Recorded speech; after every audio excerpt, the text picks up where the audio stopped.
Hello guys, itong itong crew na ito, lagi talaga yan nag kumakatok-katok sa sa bintana ko. Umagang-umaga nandiyan na yan siya, tumatawag sa akin, ang ingay niya, ka, nagaganyan kasi naghingi ng pagkain.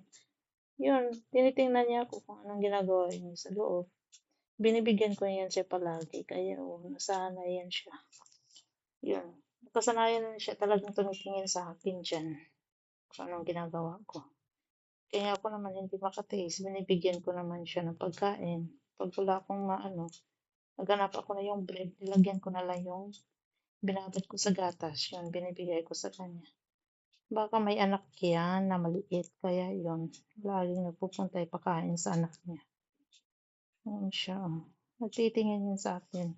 Araw-araw, pag wala ako, tumisigaw siya, ganyan.